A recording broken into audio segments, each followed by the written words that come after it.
welcome back to the Kingsway Podcast. Welcome. We are in a momentous occasion. Yep. Downton Abbey. Just kidding. We are celebrating and now reviewing the final episode of season 2. I don't know if I've ever been celebrating Chosen and simultaneously so upset at a cliffhanger. Why? Spoilers are coming rushing in. Yeah, the next season of The Mandalorian is going to be me hiring that bounty hunter to get Dallas Jenkins. Why did you do that to me? All this work. Do you not get to see it? Why? Hey man, Why? I'm hoping just to, we're finished up the season, episode 8, cliffhanger. I'm hoping that they start with at least part of it, right? Please. Start with part of the Sermon on the Mount. I mean, Yeah. I remember watching this episode for the first time, and there's like 3 moments that like just get me every single time. Yeah. And the first one is that moment when you you watch Matthew try to critique Jesus on a sermon. Yeah. He's like, you can say anything you want. I know you will anyway. But you can say anything you want. And Matthew's like, you're low down. A little bit of a downer. A little bit of a downer, Jesus? And Yeah. like coming from Matthew. I ran the numbers, and this is depressing. That's a paraphrase. And Jesus is What kind of is like, it? you're not wrong. Like, Yeah. I really, that makes it. And then when he walks through the Beatitudes with the, yeah. my heart is just like, ooh. I was ready. So he, through the episode, was just looking over the hill to look at his disciples in their camp, just going about their day. And it was just this caring, heartfelt look every time. Like a shepherd. So I was ready for him to just say, like, man, I just care about them so much or something. Mm-hmm. But no, then he said the Beatitudes, and it cut to all of them at these different points. And I was like, no. No. Well, you can see how he formed them. He like took Yeah. each of their stories and Yeah. created his disciples, his flock with the Beatitudes, and then of course called it a map. And Matthew, of course, being the like literal person, is like, how is this a map? And like, Yeah. I just love it. He's like, if you're looking for me, this is where you're gonna find me. I know my mom is probably one of our most frequent viewers. Carol, we love you. I feel like Matthew, the character as portrayed in The Chosen, would love playing apples to apples with them because they're all so literal. It'll be like the green card is round and I play hippopotamus and somebody plays circle and they pick hippopotamus and they're all like, but a circle's technically more round. And I'm like, doesn't matter. no, hippopotamus is funnier. Yeah, I feel like Matthew would fit in with them. Yep.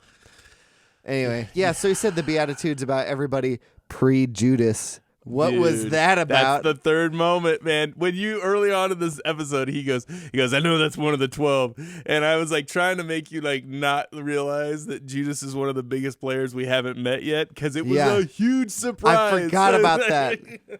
Oh my gosh. Well, and it's such a likable character the whole episode. Yeah. I liked him. You feel for him. Yep, I did. It's exactly what Marvel's Infinity War and Endgame did to Thanos. Yes. But like if he hadn't done any of his villainous stuff yet, it's like, oh, you see the heart of this character that you know is gonna like ruin some Wreck stuff. the world. Yep. But they like make him likable and you hate it, but you love it. It's tough. Yeah, because like you always want to see Judas as this like unthinkably evil character for his whole time while he's with the disciples, and that's also kind of how he's painted by a few of the Gospels. They're always like he's the betrayer. So I'm pretty sure the Gospel of John is really rough on Judas, Yep. and I think one of the other 3 synoptic Gospels is. I can't remember which ones. In my head, I want it to be Matthew. I think it is. I genuinely think it is. Because those are the 2 direct Gospels that were around from Judas. the disciple, or at least claiming to be from the disciple. Mark and Luke neither of them are disciples of Jesus, one of the 12. But they're both people. Luke was a guy who studied like as many eyewitness accounts as he could, including the disciples, and made his own account. Mark is a guy we think who is like one of Peter's disciples. You see him in the book of Acts. Yep. So those are both secondhand, and they treat Judas very sterile. He's there, and then he messes up, and he did a bad thing. Yep. The first-hand ones are like hurt, and they treat him the whole gospel story length as this just like wicked to the heart person. Every time they mention his name, they have like a little caveat of like the betrayer of Jesus. Like Judas, remember that guy who sucks? And you're Yeah. just like, cool it, man. We get it. We know. But it's you don't feel that from this story because it's them before they know what he's going to do. Absolutely. So they're so open to him. Well, and the way that they set it up to where he's not a villain. No, yet. and he has like this like righteous intention. You feel it to like make an impact on the world and like want his name to be a part of something that's great and grand. And it's so cool that they in this story give him that righteous intention. Start him with the story of making that deal with the other guy to buy this guy's land, not letting him know that it's really valuable. And he's like, I don't want to just make money. Yeah. You think about the gospel story, and that's how he's painted. That's how he's painted. All he wanted to do was make $30 to sell out. Well, that's not true. 30 pieces of silver. I mean, it's a little bit of money, but it's not a ton of money. You know, it's not. I remember looking it up. It's an amount of money that you're like, okay, but it's not It's not like it's like a lifelong not millions sustainable. of dollars. Yes. This is like, like thousands of dollars. Hey, you got a $10,000 check, and like that's good, but it's nothing like incredible. And that's like, I know it's gonna develop further. That's what I'm so confused about right now. I know. It's like, how did he go from one to the other? And I'm sure all the disciples were the same way, and I'm sure whatever Jesus' foresight into the future was, maybe he had some of that thought, but like. There's so many good scenes in this where like the disciples are still bickering a ton. Oh yeah. Jesus has gone a lot working on the sermon, and they're preparing all this stuff, and they keep not seeing him because he's staying out longer than they're awake, and then he's leaving before they're awake, and the only one that's seeing him is Simon the Zealot, who keeps being like, you guys are the only ones that have missed him. I see him every day. When I get up at 4 a.m. for my calisthenics, and they're all like, shut up, Simon. But I also love how there's like that scene where the Ethiopian woman is kind of new to she's like asking like a bunch of questions, and like she looks at all the guys and they're like fighting, and she's like, "What about that?" And like Thomas is like, at the very like broadest definition, it's kind of like love. She's like, "How is that love?" Like I love it. I love it. And it he basically just says like it's a bunch of people that are trying to do what Jesus wants, and they don't know how to do it, so they're trying to think of the best way, and they can't agree. And I thought that was so brilliant. This episode is so simple. There's some fun little things about his blue sash that they kind of have like a silly discussion on. Which, like, the gospel account doesn't say he wore a blue sash. It's so funny because it's all based on pictures we have way after Jesus' time. Yep. So it's like an artist depiction. So they threw that in the show, and that's kind of funny. I thought it was like one of those like wink wink moments where you're like, should I be holding a lamb too? Quick, somebody take a picture. Should I be Caucasian and glowing and look like Obi-Wan Kenobi? Yes. Yeah. No, it was fun. I mean, here's the thing. You're right. They did all this work. We got like glimpses of pieces of the Sermon on the Mount as Matthew's working on it with Jesus. And then there's this like huge buildup, which we were like singing Cool Guys Don't Look at Explosions while Jesus slow walks up to the crowd. And then it just... I don't know why. I just wanted him to walk out and be like, "Good morning, Vietnam." And just like, give you like he some signs sort up of like... pyrotechnics. Yep. Bah, bah. But that was funny because I didn't have anticipation when I watched this for the first time that he was going to preach at all. I really thought, oh, this is the end, like the start of everything. Because, I mean, Matthew's original guard is there. The Secret Service Roman guy that just arrested Jesus is there. Quintus got one of the invitations for the sermon, was pissed. Which is funny. In case you forgot, episode 7, season 2, Quintus arrests Jesus to talk to him and basically says, "You do some stuff that I like. You do some stuff that gets in my way. If you do too much stuff that gets in my way, I'm going to have to kill you. I don't want to kill you. I'm going to eat you." But it's a metaphor. He's not really going to eat him, not communion. And so he says, "No big crowds, no preaching." Yep. So then he gets his invitation to Jesus' big crowd preaching event. He's like, "Ah." In the words of Daryl Dufo, "Razzle, frazzle." Well, as a whole, this is definitely the Beatitudes, and that whole idea of like how things were crafted is a really creative, fun way to kind of pull that together. I actually love the way that he talks about this is a sermon about a revolution but not a revolt. And then it's this idea of like how they can join in to help heal the world. Yeah, I loved him talking about the salt in that way. It was such a cool things that he broke down some of the. It just felt very like, I don't know. They do this brilliant thing where whenever Jesus talks, I believe what he says in the show, and I'm always just like, that's how he would handle it. Yeah. I mean, give me some overall thoughts on the whole season. What did you think of the season? Here's one thought about the show overall so far. And this is going to sound like a diss at the beginning, and it's absolutely not. Yep. I see Jesus' mom, Mary, in here a lot. And I know that they had a Catholic guy as one of the major faith consultants on here. Yeah. And that's not me saying like, oh, he's just trying to throw Mary in everywhere. Yep. She isn't necessarily there. That's me saying I'm so glad because as Protestants, so every denomination other than Catholic and then Eastern Orthodox and whatever, we tend to act like Mary didn't exist after chapter 1 or 2 of each gospel account. Yeah. Like she just wasn't there. And she was there all the way to the cross. Yeah, she was there at the cross. What was she doing in the middle? Like I'm glad that she's there and that they chose to have her there. Oh, and there was such a neat, I mean, I'm a father of 3. When my kids do hard things, there's a part of you that longs to see your son succeed.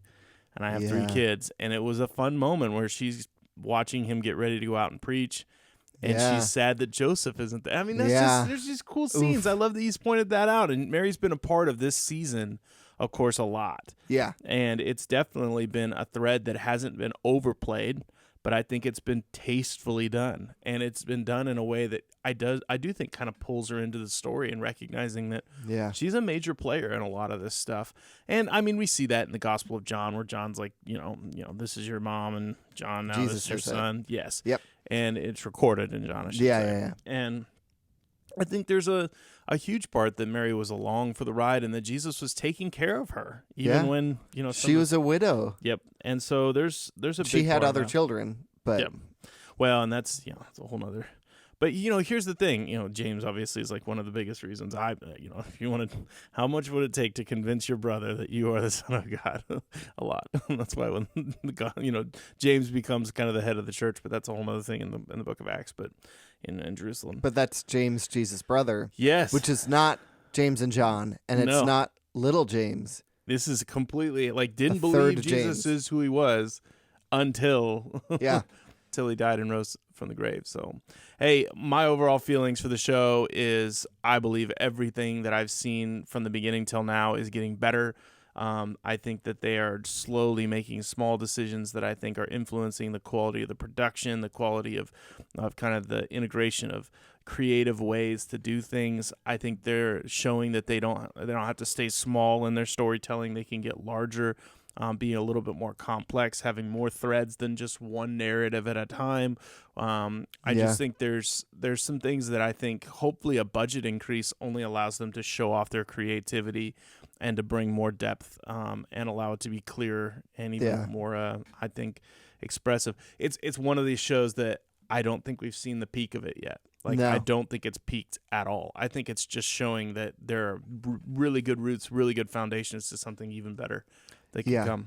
I feel like before I watched this entire show, I was worried because I heard about the controversy you talked about in the last Chosen episode we reviewed, but I didn't know what it was. I just heard it was controversial, and he had to release a statement. So I was like, okay, so Mary Magdalene falls in love with another woman or something very very touchy. No, this show has been great. It's been amazing. And I also heard there's some episodes that aren't from scripture, and I was like, okay, this is going to be some apocryphal stuff. Jesus heals a bird at age 12 or something. I don't know.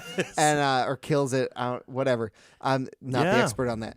But this has been a great show so far. And I'm excited to see where it goes. I mean, knowing that that's chapter 5 of the Gospel of Matthew. Yeah. And there's a long way to go, in the sense of what hasn't been done.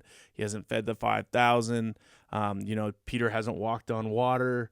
Although that stuff's about to happen. And hopefully we see it. And that's what I'm saying. There's just so many things. He hasn't I want to see them throw some tables in the temple. You know, like he hasn't done his triumphal entry. He hasn't prayed in the garden. I mean, there's a bunch of miracles. So many things that haven't happened yet that I'm stoked to, you know, the Mountain of Transfiguration. Like there's just so many cool things that haven't happened yet that I think are going to be important. I mean, just coming off of Kingsway and the Gospel of John, the raising of Lazarus is the one that I'm just kind of like, bruh, if that's not at like season 5 or season 6, you know, I don't know. There's just so many things that I'm like, I'm excited to see. And the fun thing is, I think if you're watching the show, I don't end up like hoping one thing or the next thing is. I just kind of am along for the journey. I'm just kind of like, whatever they choose to do, I'm excited to see it. And I think that's how I feel about season 3 and potentially just what they choose to do in the next episodes and I'm beyond. Stoked. I saw on their website that they're like 50 or something % funded for season 3. And I really hope that they can take that 50% and just start going. They do. And normally that's what he said. They'll take one episode at a time. And I know in last season they had some bigger gaps between episodes because they were like 75 or 85% funded and they had to wait, you know, till whatever, but they'll start. I know I watched a video 2 weeks ago of him talking about that they had signed contracts and different things and that they were ready to go for season 3 and they were beginning production on the first couple episodes and they were trying to do more episodes to cut costs in one fell swoop. Yeah, rather than doing one at a time. So we'll see what's to come. Hey, as always, please, if you're listening in the audio versions, leave a review. Let us know how we're doing, good or bad. Helps the channel. If you're watching on YouTube, click the like button or hit the subscribe. As always, you can leave comments or email us any questions or things that you observed or liked or didn't like or had questions. And I know that we have some new podcasts and fun things coming out. We're going to have some conversations with Jesse, our youth director, or youth coordinator. Children's ministry coordinator. I think he's children's and youth coordinator. He does something coordinated. Well, and he's in Ozark Christian College learning a lot of cool stuff, and we want to kind of try to download some of that stuff that he's been doing. I know you and him have talked about church history a little bit, and I'm excited for you guys to have that discussion and kind of conversation for others. I've got that topic mastered. I know everything that's ever happened. And so does he. But I know that there's a couple other fun things we're going to do. I think we're going to do another hot takes and some fun stuff here to come. So, and we might have some fun guests. We will. We might have Jesus on the... I'm kidding. That's the hope. Every week. Oh, yeah. Well, as always, thanks so much for watching with us, and I hope you've enjoyed this review of, I should say, The Chosen Season 2. And The Chosen up to this date. Up to now. So as soon as Season 3 comes out, I'm sure we'll start these back up. But until then, check out our podcast every Thursday. Yep. Hey, have a great and glorious day in the Lord. We'll see you later. See ya.